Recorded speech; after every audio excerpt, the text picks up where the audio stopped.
அந்தரன் திரை விமர்சனம். Prajan, Ivana Varun, MK. Sambasivam, Senthilkumari, Anupama Kumar, Padman, Priyanka செல்வி, ஐஸ்வர்யா கண்ணன் மற்றும் பலர் நடிப்புல சந்தோஷ் ராவணன் இயக்கத்துல ஹரி எஸ்.ஆர். இசையில வெளிவந்திருக்கும் படம் தான் அந்தரன்.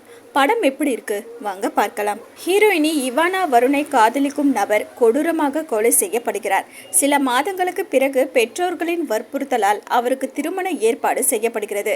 நிச்சயம் முடிந்த நிலையில இவானாவின் வருங்கால கணவர் மாடியில் இருந்து குதித்து தற்கொலை செய்து கொள்கிறார். அவரை தொடர்ந்து இவானா வருணுக்கு மீண்டும் திருமண ஏற்பாடு நடக்க அவரும் விபத்தில் சிக்கி உயிரிழக்கிறார்.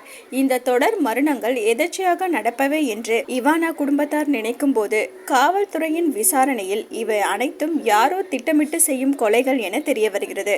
இருப்பினும் குற்றவாளி குறித்தோ அல்லது மரணங்களின் மர்மங்கள் குறித்தோ எந்த விதமான தடயங்களும் கிடைக்காமல் போக இந்த வழக்கு காவல்துறை அதிகாரியான ஹீரோ பிரஜனிடம் ஒப்படைக்கப்படுகிறது. இவானா வருணிடம் இருந்து தனது விசாரணையை தொடங்கும் பிரஜன் நாளடைவில் அவர் மீது காதல் கொண்டு அவரை திருமணம் செய்து கொள்ள முடிவு செய்கிறார்.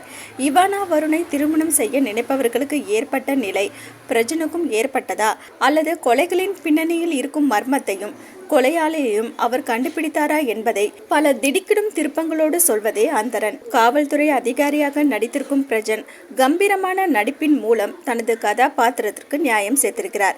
ஹீரோனியாக நடித்திருக்கும் இவானா வருண் பலம் வாய்ந்த கதாபாத்திரத்தை தன்னால் முடிந்தவரை குறையில்லாமல் கையாண்டு கவனம் ஈர்க்கிறார். ஒளிப்பதிவாளர் கிஷோர் ராமச்சந்திரன் கிரைம் சஸ்பென்ஸ் த்ரில்லருக்கான பரபரப்புடன் காட்சிகளை படமாக்கினாலும் காதல் காட்சிகள் மற்றும் பாடல் காட்சிகளை கலர்ஃபுல்லாக காட்சிப்படுத்தி ரசிக்க வைத்திருக்கிறார். ஹரி எஸ்.ஆர். இசையில காதல் பாடல்கள் நெஞ்சை வருடும் விதத்தில் அமைந்திருக்கிறது. படத்தொகுப்பாளர்கள் இக்னேஷியஸ் அஸ்வின் மற்றும் சதீஷ் குரோசாவா காட்சிகளை நேர்த்தியாக தொகுத்து படத்தை தோய்வின்றி நகர்த்தி சென்றிருக்கிறார்கள். எழுதி இயக்கியிருக்கும் சந்தோஷ் ராவணன் தொடர் கொலைகள் என்ற வழக்கமான கிரைம் சஸ்பென்ஸ் த்ரில்லர் பாணியிலான கதை கருவுக்கு மிக சுவாரஸ்யமான திரைக்கதை அமைத்து யூகிக்க முடியாத திருப்பங்கள் மூலம் படத்தை பரபரப்பாக நகர்த்தி செல்கிறார். மொத்தத்துல அந்தரன் அமர்க்கலமான கிரைம் சஸ்பென்ஸ் த்ரில்லர்.